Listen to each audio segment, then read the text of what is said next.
मतलब जिन चीज़ों में चेंजेस हो सकते हैं वो वेरिएबल्स होते हैं। मतलब एक वर्ड होता है वेरी मतलब चेंज होना।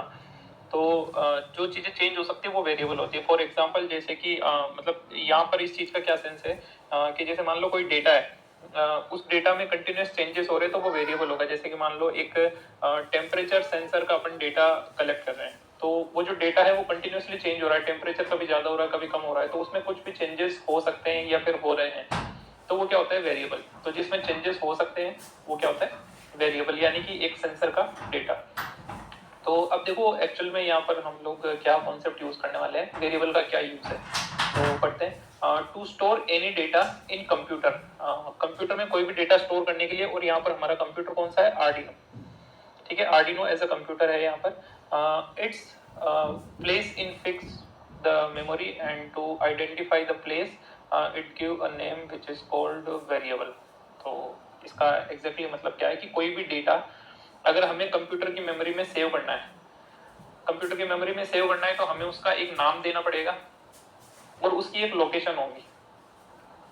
तो कोई भी डेटा अगर मेमोरी के अंदर जाएगा तो उसका नाम होगा और उसकी लोकेशन होगी, ये दोनों चीजें होनी चाहिए तभी वो डेटा वहां पर स्टोर हो सकता है। तो लोकेशन तो कौन डिसाइड करता है, कंप्यूटर डिसाइड करता है, और नाम कौन डिसाइड करते हैं, अपन।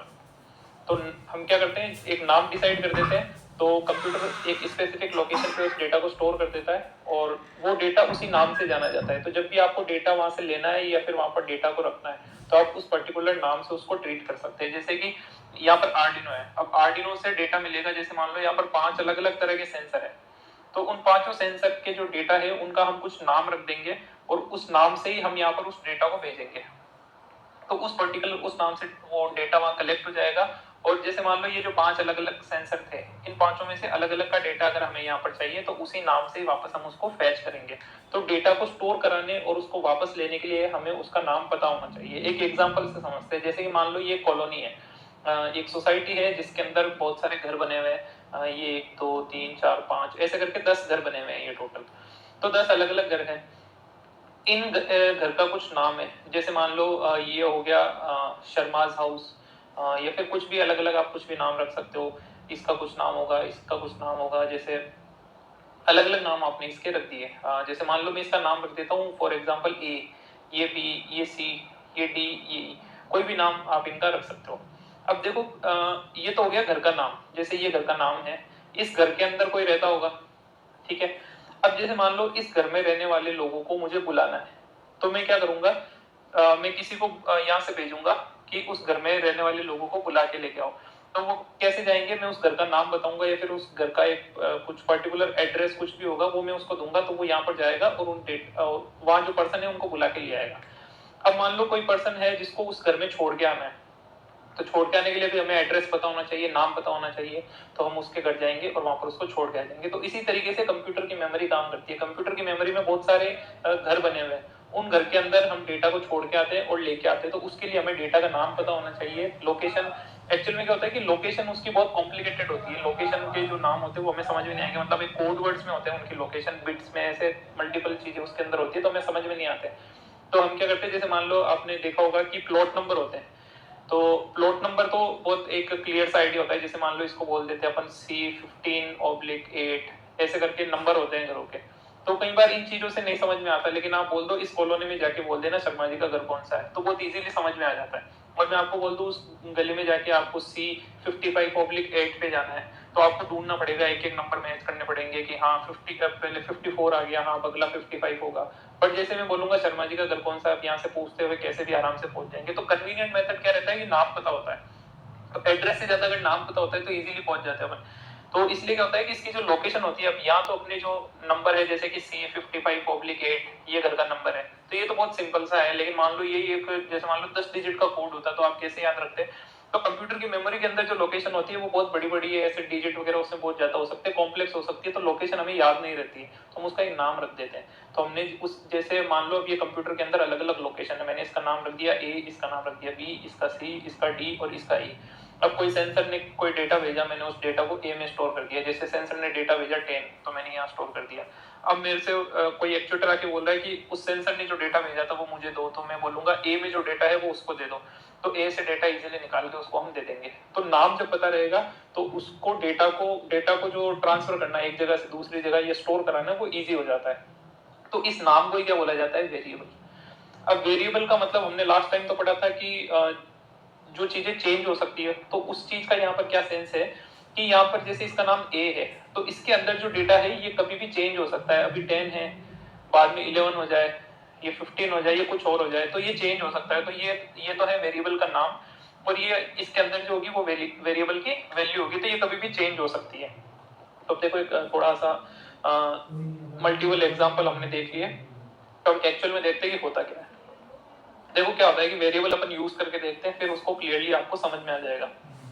सबसे पहले वेरिएबल का अगर हमें इसे यूज करना है तो कुछ स्टेप्स है जो हमें फॉलो करने पड़ते हैं। सबसे पहले होता है इसका डिक्लेरेशन। देखो डिक्लेरेशन का मतलब क्या होता है कि जैसे मान लो कॉलोनी के अंदर घर बन गया, अब घर का नाम आपने रख दिया कि ये शर्मा जी का घर है, तो वो हो गया डिक्लेरेशन कि ये शर्मा जी का घर है, ये आपने डिक्लेयर कर दिया ये शर्मा जी का घर है। इनिशियलाइजेशन यानी शर्मा जी उसके अंदर शिफ्ट हो गए, ठीक है, एक खाली घर था उसके अंदर शर्मा जी शिफ्ट हो गए, वो हो गया initialization. And fetch and store यानी शर्मा जी को बुला के लाना या फिर शर्मा जी को छोड़ के आना, ये तीन चीजें हो गई। अब इसका मतलब मेरा कहने का सेंस क्या है, डिक्लेरेशन का मतलब किसी भी डेटा को स्टोर कराने के लिए मेमोरी के अंदर एक लोकेशन फिक्स कर दी हमने, एक घर बना दिया। इनिशियलाइजेशन मतलब वहां पर उस डेटा को हमने डाल दिया, और फेच एंड स्टोर का मतलब क्या है, उस डेटा को ये तो वापस लेके आना है या फिर वापस वहां पर डालना है। तो ये तीन चीजें होती है। तो स्टेप बाय स्टेप समझते हैं डिक्लेरेशन कैसे होता है, इनिशियलाइजेशन कैसे होता है, एंड फेच एंड स्टोर कैसे होता है। सबसे पहले बात करते हैं डिक्लेरेशन की। अब देखो प्रोग्रामिंग में एक्चुअल में क्या होता है कि प्रोग्रामिंग जब भी आप करते हैं तो प्रोग्रामिंग में एक सिंटेक्स आपको यूज करना पड़ता है। सिंटेक्स की बात करिए, फिर जैसे अपन जनरल इंग्लिश में या हिंदी में बात करते हैं तो एक सेंटेंस का बोलने का एक तरीका होता है। जैसे मैं बोल दूं मेरा नाम पुरुषोत्तम है, तो ये बिल्कुल एक करेक्ट सेंटेंस है। लेकिन मैं ऐसे बोल दूं मेरा है नाम पुरुषोत्तम, तो ये उल्टा पुल्टा हो गया, कुछ वर्ड आ गया, कुछ पीछे आ गए, तो ये क्या चीज हो गई, ये गलत हो गया। तो एक्चुअल में क्या है कि कुछ थोड़ा सा अगर मैं गलत बोल दूंगा कोई भी इंग्लिश का सेंटेंस या हिंदी का मैं गलत बोल दूंगा तो आप में अंडरस्टैंडिंग है तो आप समझ जाएंगे। बट प्रोग्रामिंग जो होती है तो मशीन के अंदर अंडरस्टैंडिंग नहीं होती है, मशीन को बिल्कुल एग्जैक्ट लिखा हुआ चाहिए, उसकी जो ग्रामर होती है उसके अकॉर्डिंग लिखा हुआ चाहिए होता है। तो सेंटेंस हमेशा सही होना जरूरी है। गलत सेंटेंस हुआ तो मशीन को समझ में नहीं आएगा, मशीन बोल देगा ये मेरे समझ से बाहर है, मशीन एरर दे देगी कि ये मेरे को समझ में नहीं आया। डेटा को स्टोर कराने के लिए मेमोरी के अंदर एक लोकेशन फिक्स कर दी हमने, एक घर बना दिया। इनिशियलाइजेशन मतलब वहां पर उस डेटा को हमने डाल दिया, और फेच एंड स्टोर का मतलब क्या है, उस डेटा को ये तो वापस लेके आना है या फिर वापस वहां पर डालना है। तो ये तीन चीजें होती है। तो स्टेप बाय स्टेप समझते हैं डिक्लेरेशन कैसे होता है, इनिशियलाइजेशन कैसे होता है, एंड फेच एंड स्टोर कैसे होता है। सबसे पहले बात करते हैं डिक्लेरेशन की। अब देखो प्रोग्रामिंग में एक्चुअल में क्या होता है कि प्रोग्रामिंग जब भी आप करते हैं तो प्रोग्रामिंग में एक सिंटेक्स आपको यूज करना पड़ता है। सिंटेक्स की बात करिए, फिर जैसे अपन जनरल इंग्लिश में या हिंदी में बात करते हैं तो एक सेंटेंस का बोलने का एक तरीका होता है। जैसे मैं बोल दूं मेरा नाम पुरुषोत्तम है, तो ये बिल्कुल एक करेक्ट सेंटेंस है। लेकिन मैं ऐसे बोल दूं मेरा है नाम पुरुषोत्तम, तो ये उल्टा पुल्टा हो गया, कुछ वर्ड आ गया, कुछ पीछे आ गए, तो ये क्या चीज हो गई, ये गलत हो गया। तो एक्चुअल में क्या है कि कुछ थोड़ा सा अगर मैं गलत बोल दूंगा कोई भी इंग्लिश का सेंटेंस या हिंदी का मैं गलत बोल दूंगा तो आप में अंडरस्टैंडिंग है तो आप समझ जाएंगे। बट प्रोग्रामिंग जो होती है तो मशीन के अंदर अंडरस्टैंडिंग नहीं होती है, मशीन को बिल्कुल एग्जैक्ट लिखा हुआ चाहिए, उसकी जो ग्रामर होती है उसके अकॉर्डिंग लिखा हुआ चाहिए होता है। तो सेंटेक्स हमेशा सही होना जरूरी है। गलत सेंटेक्स हुआ तो मशीन को समझ में नहीं आएगा, मशीन बोल देगा ये मेरे समझ से बाहर है, मशीन एरर दे देगी कि ये मेरे को समझ में नहीं आया।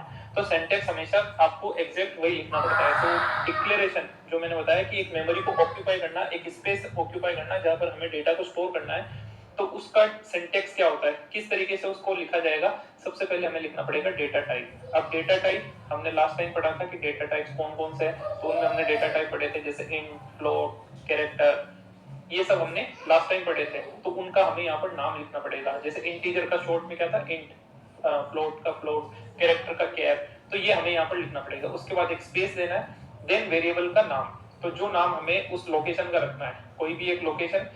अब जैसे एग्जांपल हो गया ये वाला, सेमीकोलन भी है लास्ट में, इसको याद रखना है, सेमीकोलन नहीं लगाया मतलब गलत हो जाएगा। तो इंट स्पेस ए, इसका मतलब क्या है कि एक स्पेस खाली हो जाएगा, एक स्पेस ऑक्यूपाई हो जाएगा मेमोरी के अंदर, कंप्यूटर की मेमोरी, आर्डिनो की मेमोरी के अंदर, जहां पर कोई भी डेटा आ सकता है और उस डेटा का टाइप पहले से स्पेसिफाई होना चाहिए। टाइप मतलब वो इंटीजर है या फ्लोट है या फिर कैरेक्टर है। रीजन क्या है कि इंटीजर को स्टोर करने के लिए अलग मतलब इंटीजर की साइज अलग होती है, फ्लोट की साइज अलग होती है, कैरेक्टर की साइज अलग होती है, तो इनकी साइज के अकॉर्डिंग मेमोरी ऑक्यूपाई की जाती है। तो इंटीजर आपने डिक्लेयर कर दिया इंट ए, तो ए नाम से एक लोकेशन फिक्स हो जाएगी और उसकी साइज होगी अकॉर्डिंग टू इंटीजर। एक इंटीजर नंबर को स्टोर करने के लिए जो साइज हमें चाहिए होती है उस साइज की मेमोरी वहां पर बन जाएगी कंप्यूटर के अंदर। या फिर कंप्यूटर में क्यों बोल रहा हूँ, तो कोई भी प्रोग्रामिंग लैंग्वेज पढ़ते हैं तो वो कंप्यूटर में काम करती है, ये प्रोग्रामिंग लैंग्वेज हमारी काम करेगी आर्डिनो के अंदर। तो आर्डिनो या फिर कंप्यूटर से मेरा सेम ही सेंस है। तो आर्डिनो की मेमोरी के अंदर एक स्पेस बन जाएगा जहां पर हम ले जाके डेटा को स्टोर कर सकते हैं। तो डिक्लेरेशन क्या हो गया, एक घर बना दिया हमने जिसके अंदर हम किसी को रख सकते हैं और उसका नाम दे दिया हमने, ठीक है। नेक्स्ट प्रोसेस क्या होगी हमारी, इनिशियलाइजेशन। इनिशियलाइजेशन में मैंने आपको क्या बताया था, एक घर बना दिया और उस घर के अंदर हमने किसी को रख दिया। तो रखने का मतलब क्या है, हमने एक घर बनाया था जिसका नाम था ए। अब इस ए के अंदर हमने लिख दिया ए इज इक्वल टू 5 सेमीकोलन। तो अब इस ए के अंदर कौन चला गया, 5 चला गया, 5 उस घर में जाके रहेगा। तो उसका भी एक सिंटैक्स होता है, सिंटैक्स फॉलो करना है अपने को। सबसे पहले वेरिएबल का नाम, वेरिएबल का नाम हमने लास्ट टाइम क्या रखा था, ए। ये क्या है, नेम। तो वेरिएबल का नेम लिखना है इक्वल टू वैल्यू, वैल्यू हमेशा राइट साइड में, नेम हमेशा लेफ्ट साइड में। ये चीज ऐसे ही रखनी पड़ेगी, ऐसा नहीं है आप 5 इक्वल टू ए लिख दो, ये गलत हो जाएगा। आपको ऐसे ही लिखना पड़ेगा इसको, ठीक है।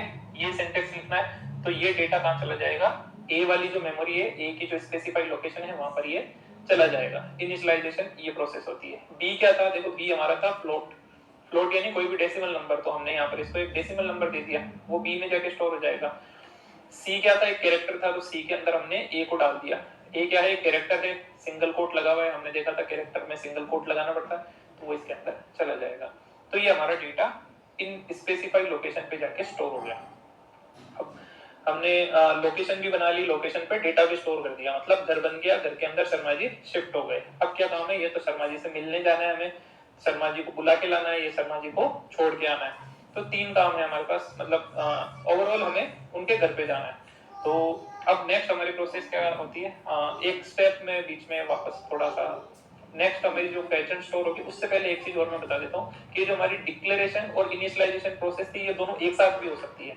देखो डिक्लेरेशन एंड इनिशियलाइजेशन दोनों एक साथ कैसे किया जाता है, मतलब घर बना के उसके अंदर शिफ्टिंग, दो काम एक साथ कैसे होते हैं। देखो ये काम तो था डिक्लेरेशन का और ये काम था इनिशियलाइजेशन का, तो ये दोनों इस तरीके से अगर आप लिख देते हो तो ये हमारा करेक्ट माना जाता है और दोनों काम एक साथ हो जाते हैं, डिक्लेरेशन और इनिशियलाइजेशन दोनों एक साथ हो जाते हैं। तो सिंटैक्स वही, पहले डेटा टाइप, फिर एक स्पेस, फिर उसके बाद में वेरिएबल का नाम, फिर इक्वल एंड वैल्यू। तो int a is equal to 5, तो इंट ए, तो एक स्पेस बन जाएगा ए नाम का और उसके अंदर 5 आके स्टोर हो जाएगा, ठीक है। अब नेक्स्ट प्रोसेस है फेच एंड स्टोर डेटा। अब ये घर है शर्मा जी का, इसके अंदर शर्मा जी रहते हैं, ठीक है।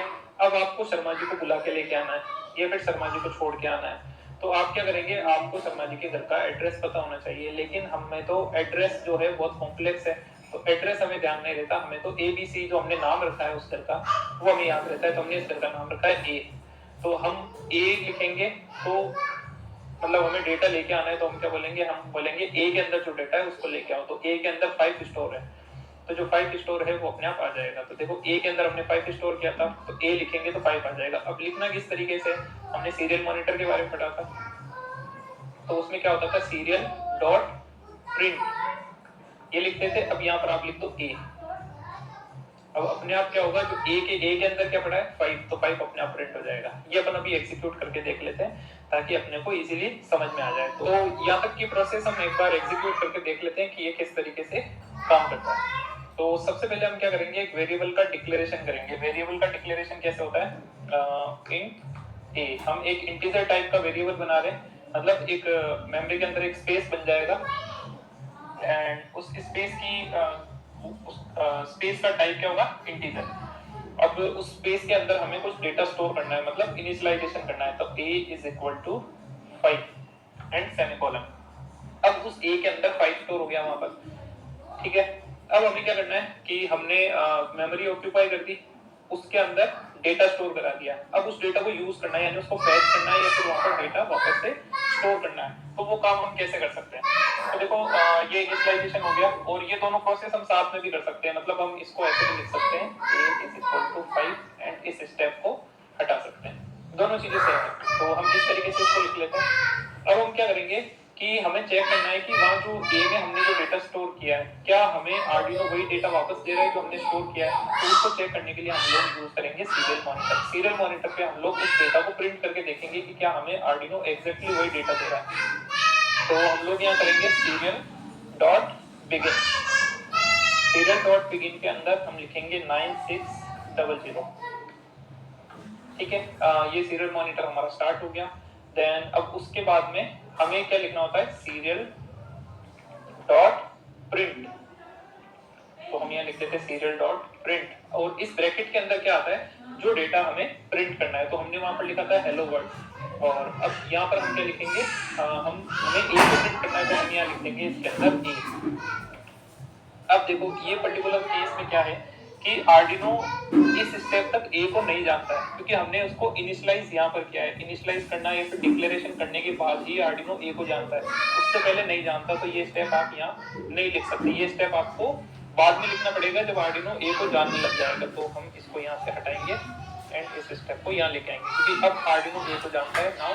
अब ये इसको यहाँ पर प्रिंट कर सकते हैं। अब देखो एक चीज आप नोटिस करना, जब हमने हेलो वर्ल्ड प्रिंट कराया था तब मैंने डबल कोट लगाए थे इस तरीके से मैसेज के ऊपर, बट यहाँ पर हम लोग नहीं लगाएंगे। उसका रीजन क्या है, मैंने वहां पर बताया था कि डबल कोट हम तब लगाते हैं जब हमें कोई ऐसा मैसेज प्रिंट कराना हो जिसके बारे में आर्डिनो नहीं जानता। मतलब हेलो वर्ल्ड क्या है आर्डिनो नहीं जानता, तो हमने उसको डबल कोट लगा दिया, आर्डिनो ने उसको प्रिंट कर दिया सेम अंदर जो लिखा हुआ था। बट ए को तो आर्डिनो जानता है, तो ए के अंदर क्या डेटा है वो आर्डिनो को पहले से पता है, तो हमें यहाँ पर डबल कोट लगाने की जरूरत नहीं है। हम डायरेक्टली ए लिख देंगे तो उस डेटा को वो प्रिंट कर देगा। तो अब देखो ए इनिशियलाइज हो गया। अब हम डेटा फैच कर रहे हैं। फैच करने के लिए हमने क्या किया, तो वेरिएबल का नेम दिया है, अब डेटा अपने आप निकल जाएगा। तो हम इसको एग्जीक्यूट करके देखते हैं। एग्जीक्यूट हो गया। अब सीरियल मॉनिटर ऑन करते हैं। ये देखो सीरियल मॉनिटर के अंदर क्या लिखा हुआ है, 5। हमने तो प्रिंट में क्या लिखा है, ए, लेकिन प्रिंट क्या हो रहा है, 5, क्योंकि ए के अंदर क्या स्टोर है, 5। तो इस तरीके से आप डेटा को एक वेरिएबल डिक्लेयर कर सकते हैं, वेरिएबल को इनिशियलाइज कर सकते हैं एंड उस वेरिएबल में से डेटा को फैच कर सकते हैं। अब देखो डेटा स्टोर कराना, देखो स्टोर कराने का मतलब क्या है। अब हमने यहाँ तक ए में 5 डेटा को डाला एंड यहाँ पर इसको प्रिंट कर दिया। अब हम चाहते हैं कि वहाँ जो 5 है उसकी जगह कुछ और चला जाए, उस डेटा को हमें रिप्लेस करना है। तो हम यहाँ क्या कर सकते हैं, a = 6 कर देता हूँ मैं यहाँ पर। अब हमने 6 कर दिया। अब हमें पता कैसे चलेगा कि मेमोरी के अंदर वो 5 की जगह 6 अपडेट हुआ या नहीं हुआ। तो हम क्या करेंगे, इसको वापस से प्रिंट करेंगे। हम यहाँ लिखेंगे सीरियल डॉट प्रिंट एंड यहाँ पर फिर से हम a लिख देंगे। अब देखो मैं इसके अंदर यहाँ पर लिख रहा हूँ प्रिंट के साथ ln, ताकि ये डेटा नई लाइन में प्रिंट होगा एंड ये भी न्यू लाइन में प्रिंट हो जाएगा। तो मैं प्रिंट के साथ ln यूज कर रहा हूँ। ये मैंने आपको बताया था, ln लिखने से वो न्यू लाइन में डेटा प्रिंट हो जाता है। अब देखो यहाँ पर क्या होना चाहिए, सबसे पहले मेमोरी के अंदर हमने a को डाला और सीरियल मॉनिटर से पूछा कि a में क्या है, तो उसने बोला 5। फिर हमने बोल दिया a = 6, मतलब उसने मेमोरी के अंदर 5 को रिप्लेस करके वहां पर 6 डाल दिया। अब सीरियल मॉनिटर से पूछेंगे तो हमें क्या बताएगा, a के अंदर क्या है, 6। तो अब इसको एग्जीक्यूट करके देखते हैं। सीरियल मॉनिटर ऑन करते हैं। अब देखो पहले 5 बाद में 6 प्रिंट हुआ। इसका मतलब क्या है, पहले मेमोरी के अंदर 5 था एंड बाद में वहां क्या आ गया, 6। तो सीरियल डॉट प्रिंट जब पहले एग्जीक्यूट हुआ तब मेमोरी के अंदर 5 था, दूसरी बार जब प्रिंट हुआ तो मेमोरी के अंदर 6 हो गया। तो इस तरीके से हम वेरिएबल के ऊपर काम कर सकते हैं। अब आपने हमेशा प्रिंट a किया, लेकिन एक बार तो 5 प्रिंट हुआ और एक बार 6 प्रिंट हुआ। इससे हमें पता चलता है कि a की मेमोरी के अंदर जो भी डेटा होगा वो अपने आप यहाँ पर प्रिंट हो जाएगा, बस आपको तो a लिखना है। ठीक है, अब डेटा कुछ भी हो, लेकिन अब a क्या है, a तो सेम है लेकिन उसकी वैल्यू चेंज हो रही है, इसलिए ये क्या है, वेरिएबल, मतलब इसकी वैल्यू चेंज हो रही है। तो ये क्या कर रहा है, वेरी कर रहा है, इसकी वैल्यू चेंज हो रही है। तो ये हमारा डिक्लेरेशन एंड इनिशियलाइजेशन हो गया एंड ये फैच हो गया, मतलब डेटा फैच करना ये हो गया सीरियल डॉट प्रिंट। डेटा को अपडेट करना मतलब स्टोर कराना, उसके अंदर दूसरा डेटा हो गया एंड वापस से डेटा को फैच करना। तो ये सारी प्रोसेस हो गई। अब यहाँ पर आप चाहे इंटीजर ले लो चाहे फ्लोट ले लो। जैसे मैं फ्लोट का एक एग्जांपल आपको दिखा देता हूँ। यहाँ मैं लिख देता हूँ फ्लोट एंड इसको मैं कर देता हूँ 5.6 एंड इसको कर देते हैं 6.8। सेम कोड अपलोड करते हैं। अब देखो 5.6 आ गया एंड 6.8 आ गया। अब हमने तो सिर्फ 6 ही लिखा था लेकिन यहाँ 0 भी आ गया, तो 2 डिजिट तक ये डेटा को शो कर देता है। अब देखो अगर एक छोटा सा एग्जांपल में दिखा देता हूँ आपको। अगर आपने यहाँ पर पॉइंट नहीं लगाया, ये इंटीजर नंबर इसके अंदर डाल दिया तो क्या होगा? यहाँ से भी मैं हटा देता हूँ। ये इंटीजर नंबर है 5, लेकिन फ्लोट में डाल देंगे तो क्या होगा देखते हैं। पहले अपलोड करना पड़ेगा, इसको अपलोड कर देते हैं। अपलोड हो चुका है ना, देखो 5.00। पहले से 5 प्रिंट हुआ था जब प्रिंट था, अब अपने आप पॉइंट लिख के 00 हो गया। मतलब वो डेटा को अपने आप वैसा बना देता है। तो 5 था, आगे पॉइंट में कुछ नहीं था तो इसने 0 लगा दिया, बट मिला अपने को डेसिमल के अंदर ही, तो ये अपने आप कन्वर्ट हो गया। ठीक है, तो ये सब चीजें समझ में आ गई। तो अब वापस अपन चलते हैं हमारे टॉपिक की तरफ। तो फेच एंड स्टोर समझ में आ गया। नाउ अब हम समझेंगे कि हमने जो वेरिएबल का नाम दिया है, वेरिएबल का नाम हमने a लिखा, b लिखा, c लिखा, तो क्या हम कुछ भी नाम लिख सकते हैं वहां पर? ऐसा नहीं है, उस पे नाम लिखने के कुछ रूल्स होते हैं। तो वो रूल्स हम एक बार देखेंगे, फिर उनको भी एग्जीक्यूट करके देखेंगे। तो सबसे पहला रूल ये कहता है कि what type of alphabets a to z and small a to z can be used in variable। मतलब वेरिएबल का नाम हम स्मॉल a भी रख सकते हैं, कैपिटल a भी रख सकते हैं, और इवन कोई भी अल्फाबेट हम लोग रख सकते हैं इसमें से। मतलब a हो गया, b c d, या फिर capital a capital b c, आप कुछ भी नाम इसमें से रख सकते हैं। ठीक है, नेक्स्ट रूल है हमारा any number 0 to 9 can be used in variable. Number भी हम लोग यूज कर सकते हैं वेरिएबल के नाम में, but the variable can not start with number. मतलब उसका नाम नंबर से स्टार्ट नहीं होना चाहिए। इसका मतलब क्या है कि देखो हम लोग वेरिएबल का नाम रख सकते हैं, जैसे मैं लिख देता हूँ वेरिएबल का नाम टेम्प। इतना बड़ा भी रख सकते हैं, सिंगल कैरेक्टर की जरूरी नहीं है, बड़ा भी रख सकते हैं। तो मैंने इस वेरिएबल का नाम रख दिया टेम्प। अब मल्टीपल कैरेक्टर्स हो गए, ये नाम हम रख सकते हैं क्योंकि हमने पढ़ा था A to Z स्मॉल या कैपिटल हम लोग रख सकते हैं। अब हम लोग नंबर भी रख सकते हैं। तो जैसे मैं लिख देता हूँ टेम्प का मतलब, जैसे मान लो टेम्प के अंदर मैं किसी टेम्परेचर का डेटा स्टोर करा रहा हूँ, तो मैंने टेम्प लिख दिया। अब मेरे पास 4 टेम्परेचर सेंसर है, तो मैं क्या करूंगा, यहाँ लिखूंगा टेम्प 1, टेम्प 2, मैं वैसे ही लिख देता हूँ ताकि इजीली समझ में आ जाएगा, टेम्प 3 एंड टेम्प 4। तो ये 4 अलग अलग वेरिएबल हमने बना दिए, 1 2 3 4, ये 4 वेरिएबल हमारे हो गए। अब इसके अंदर क्या होगा, हमने नंबर लगा दिया तो भी ये इजीली हो सकता है, बट अगर हम इसको ऐसे लिख देते 1 टेम्प, तो ये गलत हो जाएगा। नंबर से स्टार्ट नहीं हो सकता, नंबर लास्ट में हो सकता है, बीच में हो सकता है। आप ऐसे लिख दो T1EMB, ये नाम हो सकता है, बट 1 इनिशियल मतलब कोई भी नंबर स्टार्टिंग में नहीं आ सकता, बाद में आप कहीं पे भी लगा सकते हो किसी भी नंबर को। ठीक है, एक ये रूल हो गया। नेक्स्ट रूल क्या कहता है, variable should not be named after any keyword, some reserved names whose functions are already defined in programming। तो देखो कीवर्ड एक प्रोग्रामिंग में कई जगह ये यूज आता है कीवर्ड। कीवर्ड का मतलब क्या होता है कि प्रोग्रामिंग में कई सारे वर्ड्स हैं जिनका पहले से मतलब डिफाइन किया हुआ है, या फिर वो प्रोग्रामिंग में डायरेक्टली यूज किए जाते हैं। जैसे अपन ने वॉइड सेटअप देखा था, तो वॉइड क्या है, एक कीवर्ड है, सेटअप क्या है, एक कीवर्ड है। तो ये जो जिनका पहले से यूज हो रहा है, ये जो कुछ नाम है जिनका, जैसे सीरियल डॉट प्रिंट था, तो वो क्या थी, कमांड है। तो सीरियल क्या है, सीरियल का मतलब आर्डिनो को पहले से पता है, हमने बताया थोड़ी था सीरियल क्या है, उसको तो पहले से पता है। तो जो चीजें आर्डिनो को पहले से पता है वो सब क्या है, कीवर्ड्स है उसके अंदर। जिनकी प्रोग्रामिंग, जिनका क्या वर्क होगा वो पहले से डिसाइड किया हुआ है, तो वो कीवर्ड्स होते हैं। तो उन कीवर्ड्स के नाम से आप वेरिएबल नहीं बना सकते। मतलब आप वेरिएबल ऐसे नहीं बना सकते सीरियल नाम से, सीरियल नाम से नहीं बना सकते क्योंकि ये नाम पहले से प्री डिफाइंड है। तो कीवर्ड से नहीं बना सकते, वॉइड से नहीं बना सकते, या फिर इंटीजर, जैसे हमने अभी इंट लिखा था, इंट, तो इस नाम से भी वेरिएबल नहीं बना सकते। फिर तो आप ऐसे लिखेंगे इंट इंट, तो ये वेरिएबल नहीं बनेगा, यहाँ पर एरर आ जाएगा। तो जो कीवर्ड्स है, मतलब जिनका यूज पहले से डिफाइन किया हुआ है, जिनको हम डायरेक्ट यूज करते हैं, उनको आप नाम में नहीं रख सकते। आप ऐसे कर सकते हैं, जैसे इसको मॉडिफाई कर दो थोड़ा, int 1 कर सकते हैं आप उसको, लेकिन सिर्फ int नहीं रख सकते। ठीक है, नेक्स्ट रूल क्या कहता है, no two different variable can have the same name in any one scope. तो ये थोड़ा सा आपके लिए समझने के लिए मुश्किल हो सकता है। स्कोप का मतलब क्या होता है, तो देखो स्कोप के बारे में मैं अभी आपको समझाऊंगा। एक्चुअल में क्या होता है, इसका मैं आपको यहाँ थोड़ा सा मतलब समझा देता हूँ। स्कोप का मतलब होता है कोई स्पेसिफिक एरिया। जैसे मान लो आर्डिनो प्रोग्रामिंग के अंदर अपने कुछ एरिया डिवाइड कर दिए, जैसे एक वॉइड सेटअप का था, एक वॉइड लूप का था, तो वो सेटअप वाला स्कोप था, ये लूप का स्कोप है। तो उस तरीके से अलग अलग स्कोप होते हैं। तो अगर इस स्कोप के अंदर अगर हमने किसी वेरिएबल का नाम a दे दिया, तो इस वेरिएबल के अंदर आप दूसरा उसको a नाम दे सकते हैं। बट सेम स्कोप के अंदर दो वेरिएबल के नाम a नहीं हो सकते, मतलब सेम नाम के दो वेरिएबल नहीं हो सकते एक स्कोप के अंदर। दूसरे स्कोप के अंदर हो सकते हैं, यहाँ a है तो यहाँ भी a हो सकता है। ठीक है, एंड स्कोप के बारे में अभी मैं आपको इसी वीडियो के एंड में समझाऊंगा, तब इस रूल को अपन वापस क्लियर करेंगे। नेक्स्ट है variable are case sensitive. Case sensitive का मतलब क्या होता है, कुछ कैपिटल होते हैं कुछ स्मॉल होते हैं। तो केस सेंसिटिव का मतलब क्या होता है, स्मॉल और कैपिटल को अलग अलग ट्रीट किया जाता है, वो सेम नहीं होंगे। तो स्मॉल ABCD या फिर capital A B C D, capital A small capital B C, ये सब क्या है, अलग अलग है।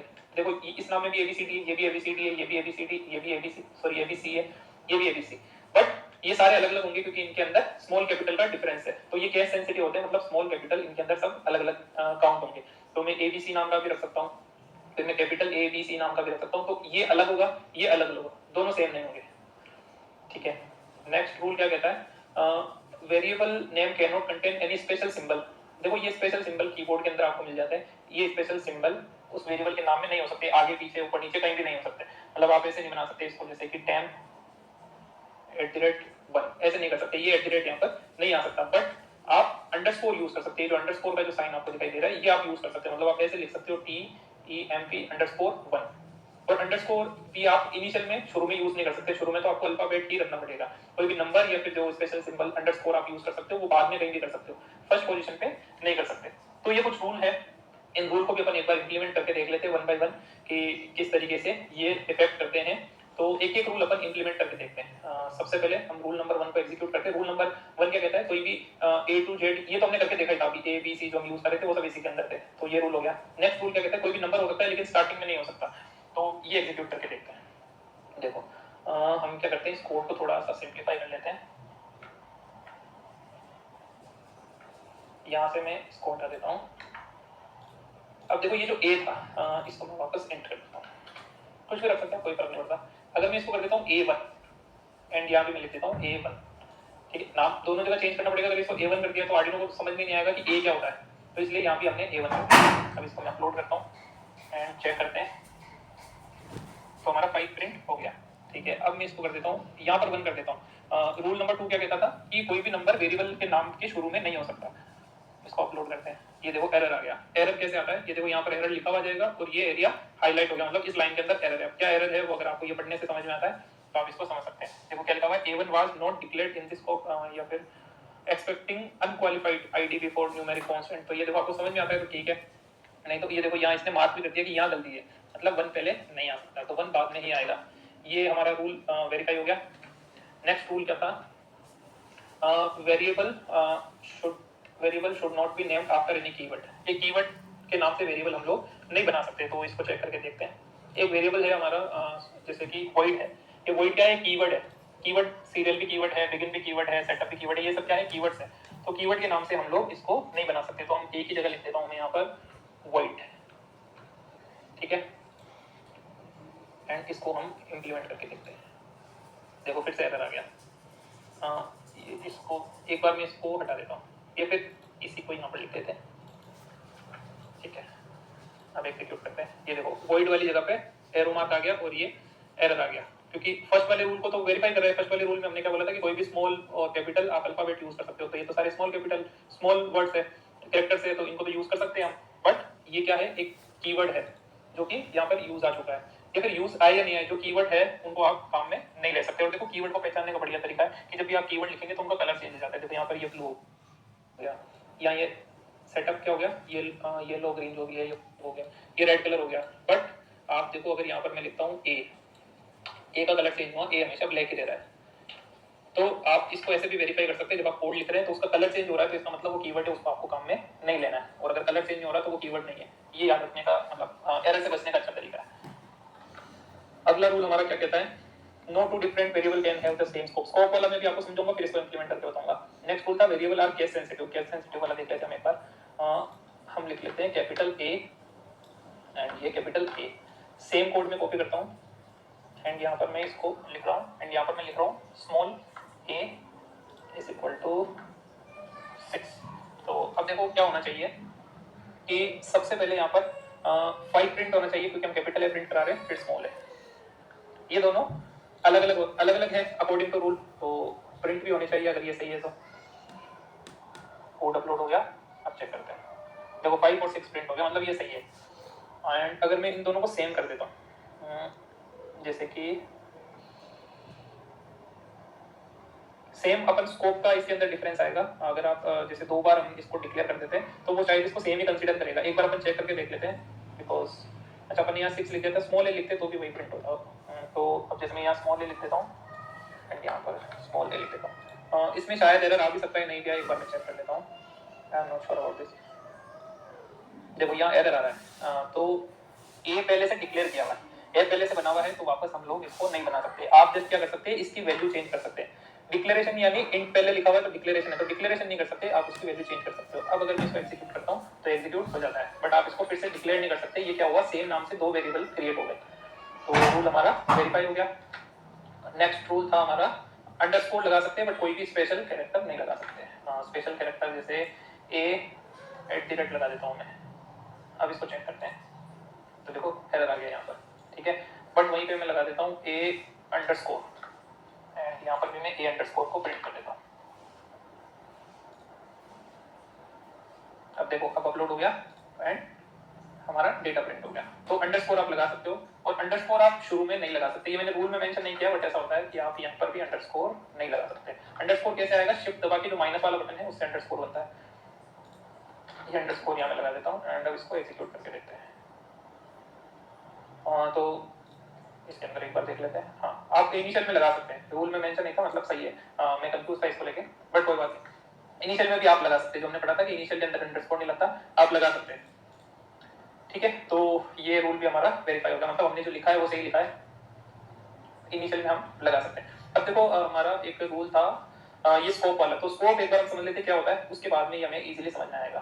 तो देखो स्कोप का मतलब क्या होता है, स्कोप का मतलब होता है, देखो स्कोप हमारे पास दो तरह के होते हैं, एक होता है लोकल, एक होता है ग्लोबल। ग्लोबल स्कोप और लोकल स्कोप। अब देखो लोकल और ग्लोबल स्कोप कैसे समझ में आएगा, ये जो वॉइड सेटअप है, तो वॉइड सेटअप का ये जो ब्रैकेट है यहाँ से लेके यहाँ तक का जो पार्ट है, ये एक स्कोप है और ये एक स्कोप है। ये दोनों क्या है, लोकल स्कोप है, ये अलग स्कोप है, ये अलग स्कोप है। मतलब ये एक गांव है ऐसे मान लो, और ये एक गांव है। तो गांव, इस गांव के अंदर कुछ भी एक, मतलब ऐसे आपने देखा किसी गांव के अंदर दो कॉलोनियों का सेम नाम है, मैंने तो नहीं देखा, हो सकता है, बट जनरली ऐसा नहीं होता क्योंकि कंफ्यूजन हो सकती है। तो उसी तरीके से कोड को भी कंफ्यूजन हो सकती है। तो इस एक गांव के अंदर दो वेरिएबल नहीं हो सकते, ये हमने तो करके भी देखा था। बट सेम नाम दूसरे गांव में हो सकता है। मतलब जैसे मान लो इस यहाँ पर एक कॉलोनी है जिसका नाम है, यहाँ पर कोई भी कॉलोनी अपन बना लेते हैं, जैसे कि रामनगर, ठीक है, रामनगर नाम से मैं एक कॉलोनी बना देता हूँ, एक कॉलोनी यहाँ भी बना देता हूँ रामनगर नाम से। हो सकता है अलग अलग गांव में सेम नाम की कॉलोनी हो सकती है, लेकिन एक गांव में दो कॉलोनी सेम नाम की नहीं हो सकती, नहीं तो आने वाले को कंफ्यूजन हो जाएगी। तो ये होता है स्कोप, तो ये लोकल स्कोप और ये ग्लोबल स्कोप, ठीक है। अब ग्लोबल स्कोप क्या होता है, ग्लोबल स्कोप का मतलब होता है इन दोनों को जो कवर कर रहा है। तो जो आउटर एरिया के अंदर हम क्या कर सकते हैं, कोई भी वेरिएबल डिक्लेयर कर सकते हैं। हमने अभी तक इसके अंदर वेरिएबल डिक्लेयर किया था, हम वेरिएबल यहाँ पे डिक्लेयर कर सकते हैं। अगर हमने यहाँ अंदर वेरिएबल डिक्लेयर किया है और उसको यहाँ यूज कर रहे हैं तो वो रन नहीं होगा, क्योंकि उसको सिर्फ इस एरिया के अंदर जानते हैं, यहाँ हम उसको नहीं जानते। बट अगर कोई यहाँ पर डिफाइन किया हुआ है तो वो यहाँ भी यूज आ सकता है और यहाँ भी यूज आ सकता है। कहने का मतलब क्या है कि हमने वेरिएबल का डिक्लेरेशन किया था, तो वेरिएबल डिक्लेयर यहाँ भी कर सकते हैं और यहाँ भी कर सकते हैं। अब वेरिएबल जो डिक्लेयर आपने यहाँ कर दिया वो यहाँ पर यूज नहीं आएगा, एंड यहाँ पर जो डिक्लेयर कर दिया, यहाँ जो डिक्लेयर करा है वो यहाँ यूज नहीं आएगा। बट अगर आपने कोई भी वेरिएबल यहाँ डिक्लेयर कर दिया तो वो इसमें भी काम ले सकते हैं, इसमें भी काम ले सकते हैं। तो इसको बोला जाता है ग्लोबल स्कोप। ग्लोबल स्कोप मतलब ग्लोबली काम आएगा, वो ग्लोबली सब जगह यूज आएगा, मतलब हर गांव में वो काम आ सकता है। बट अगर जो यहाँ डिक्लेयर किया हुआ है वो सब में काम नहीं आएगा। अब देखो इसको हम एग्जीक्यूट करके देखते हैं। तो मैं क्या करता हूँ, पुराने वाले कोड को एक बार पूरा क्लियर कर देते हैं हम लोग। एक स्कोप ये है एंड एक स्कोप ये है, ठीक है, दो हमारे अलग अलग स्कोप है। इसके अंदर मैं वेरिएबल डिक्लेयर कर देता हूँ, int a is equal to 5, ये हमने डिक्लेयर कर दिया। अब मैं यहाँ पर इसको प्रिंट करवाना चाहता हूँ, तो पहले मैं सीरियल डॉट बिगिन लिखना पड़ेगा मेरे को। मैं लिख देता हूँ सीरियल डॉट बिगिन एंड यहाँ पर मैं लिख देता हूँ 9600 एंड अब मैं इसको यहाँ पर प्रिंट करा देता हूँ।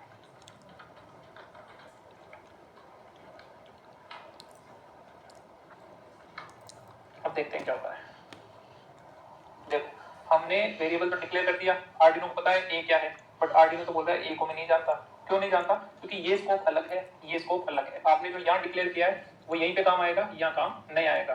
तो इस प्रॉब्लम से बचने के लिए हम लोग क्या कर सकते हैं, जो वेरिएबल हम लोग डिक्लेयर कर रहे हैं उसको हम यहाँ से हटा के उसको ग्लोबल स्कोप में लिख देंगे, मतलब इसके इन दोनों से बाहर लिख देंगे। अब आप इसको यहाँ भी काम ले सकते हैं और इसमें भी काम ले सकते हैं। अब चेक करते हैं, अब देखो एरर नहीं आ रहा एंड ये देखो प्रिंट हो रहा है यहाँ पर, ठीक है। 5 एंड 6 वो क्यों, अच्छा हमने अभी अपलोड नहीं किया, वो तो पुराना डेटा था। ये देखो 5 बहुत सारे प्रिंट हो गए क्योंकि लूप के अंदर लिख दिया हमने, ठीक है। लूप के अंदर लिखा इसलिए बार बार प्रिंट हो रहे हैं, बहुत सारे प्रिंट होते जा रहे हैं।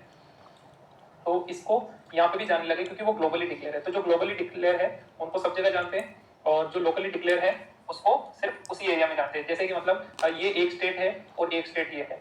जैसे कि मान लो ये स्टेट है राजस्थान और ये स्टेट है पंजाब, तो राजस्थान स्टेट का जो मुख्यमंत्री होगा, जो यहाँ का सीएम होगा, उसके ऑर्डर इसी के अंदर वैलिड रहेंगे सिर्फ, और पंजाब का जो सीएम होगा उसका ऑर्डर सिर्फ इसके अंदर वैलिड रहेंगे। लेकिन एक जो प्राइम मिनिस्टर होता है उसके ऑर्डर सारे स्टेट में वैलिड होते हैं। तो यहाँ पर जो डिक्लेयर होगा वो क्या है, प्राइम मिनिस्टर। तो प्राइम मिनिस्टर क्या है, ग्लोबली डिक्लेयर है, वो सारे स्टेट में उसके ऑर्डर पास होंगे, लेकिन एक पर्टिकुलर स्टेट के ऑर्डर उसका सीएम ही पास कर सकता है। तो इसलिए ये अलग अलग स्कोप होते हैं। तो मान लो ये अलग स्टेट है, ये अलग स्टेट है, और ये पूरी कंट्री है। तो यहाँ पर बात लिखी है वो सब में सारे स्टेट में अप्लाई होगा, और यहाँ जो लिखा है वो सिर्फ इसी के अंदर अप्लाई होगा। एंड अब जैसे मान लो इसको मैं हटा के यहाँ लिख देता हूँ एक केस है, अब देखते हैं इसके अंदर क्या होता है। कर रहा है अच्छे से काम, ओपन करते हैं, क्लियर कर देता हूँ। क्लियर करके तो भी बार बार वही प्रिंट हो रहा है, क्योंकि अब देखो इसको मिनिमाइज कर देते हैं। अब देखो इस ए को इस लूप के अंदर जानते हैं, सेटअप के अंदर हम लोग इसको नहीं जानते, तो यहाँ पर ये काम आ रहा है। तो इस तरीके से स्कोप काम करता है। तो ये लोकल स्कोप है, ये लोकल स्कोप है, और ये बाहर वाला क्या है, ग्लोबल स्कोप। तो जब हमने आर्डिनो प्रोग्रामिंग का स्ट्रक्चर पढ़ा था तो उसमें भी हमने ये बहुत चीजें पढ़ी थी, बट उससे बाहर का जो एरिया होता है वो होता है ग्लोबल स्कोप, और ये लोकल स्कोप हो गया। ठीक है, ये जो सीरियल डॉट बिगिन वगैरह ये सब क्या है कि इनको स्कोप से मतलब नहीं होता, क्योंकि ये क्या है कि आर्डिनो का प्रोग्राम ग्लोबली अप्लाई होता है, मतलब ये जो चीजें बनी है ग्लोबली अप्लाई होती है। तो सीरियल डॉट बिगिन क्या है कि ये फंक्शन बना हुआ है जिसको ग्लोबली जानते हैं, तो आप इसको एक बार एग्जीक्यूट कर दो, यहाँ पर काम ले लो तो ये काम कर जाएगा। ये चीज जो स्कोप वाली है ये ओनली वेरिएबल पे अप्लाई होती है, जो वेरिएबल अपन बना रहे हैं उन पे अप्लाई होती है। क्योंकि आर्डिनो, क्योंकि ये चीज तो आर्डिनो पहले से पता है, अपन ने थोड़ी बनाई, आर्डिनो को तो अपने बोल रहा है कि ये यूज करो। तो जो आर्डिनो ने बनाई है उसको तो कहीं भी लिख दो आप, ऊपर नीचे आगे पीछे कहीं भी लिख दो, लेकिन जो चीज अपन ने बनाई है उसका एरिया जिस एरिया में बनाई है उसी एरिया में उसको जान जाएगा। ठीक है, तो ये चीज ओनली वेरिएबल पे अप्लाई होती है। ठीक है, तो ये सारे रूल्स हमने समझ लिए। तो इस वीडियो में हमने क्या क्या समझा, एक तो वेरिएबल्स किस तरीके से डिक्लेयर किए जाते हैं, वेरिएबल का इनिशियलाइजेशन कैसे होता है, उसको वैल्यू कैसे दी जाती है, वेरिएबल को अपडेट उसमें डेटा स्टोर उसे डेटा फेच कैसे कराया जाता है वो हमने देख लिया, वेरिएबल का नोमेनक्लेचर या फिर वेरिएबल के नाम कैसे रखे जाते हैं उसके 6 रूल हमने पढ़ लिए। एंड उसके बाद में हमने देखा कि स्कोप क्या होता है, लोकल एंड ग्लोबल स्कोप क्या होता है। तो बड़ा लेंथी वीडियो हो गया, बट आई होप बहुत ज्यादा यूजफुल होगा आपके लिए और अच्छे से आपको समझ में आएगा। तो इस वीडियो में इतना ही, फिर मिलेंगे नेक्स्ट वीडियो में न्यू टॉपिक के साथ। Thank you.